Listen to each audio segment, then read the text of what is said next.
చంద్రబాబు నాయుడు గారు మీ 14 ఏళ్ల రాజకీయ చరిత్రలో మీరు ఎప్పుడైనా ఎక్కడైనా ఒక్క ప్రభుత్వ మెడికల్ కాలేజీ అయినా కట్టించారా? మా జగన్మోహన్ రెడ్డి గారు అధికారంలోకి వచ్చాక అనుమతి తీసుకుని 17 ప్రభుత్వ మెడికల్ కాలేజీలు ఆయన కట్టించారండి. జిల్లాకు ప్రభుత్వ వైద్య కళాశాల ఉండాలి, వైద్య విద్యను ప్రతి ఒక్కరికి అందించాలన్న ఆయన ఆశయాన్ని ఈ కూటమి ప్రభుత్వం పూర్తిగా గండి కొట్టేసిందండి. ఈ సంవత్సరం 5 ప్రభుత్వ వైద్య కళాశాలలు ప్రారంభం అయితే కొన్ని సీట్లు వస్తాయి, మనకు చేకూరతాయి, ఎంతో కొంతమంది విద్యార్థులకు మేలు జరుగుతుంది, తెల్లకోటు వేసుకునే అవకాశం దక్కుతుందని ఎదురు చూస్తున్న విద్యార్థుల మీద ఈ కూటమి ప్రభుత్వం నీళ్లు జల్లేసిందండి. ఎన్నో డబ్బులు ఖర్చు పెట్టి ఎన్నో అప్పులు చేసి ఆ పిల్లల్ని చదివించుకుని పిల్లలు ప్రయోజకులు అవుతారన్న ఆళాసల మీద ఈ కూటమి ప్రభుత్వం నీళ్లు చల్లేసిందండి.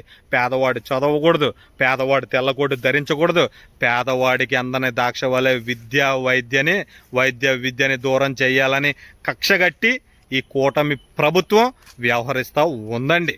ఎవరైనా మాకు మెడికల్ సీట్లు కావాలని చెప్పి అని అడుగుతారు. ఈ కూటమి ప్రభుత్వం వాళ్ళు మాకు సీట్లు వద్దు బాబోయ్ అని చెప్పి ఎన్ఎంసీకి లేఖలు రాస్తూ ఉన్నారండి. ఏం ప్రభుత్వం అయ్యా!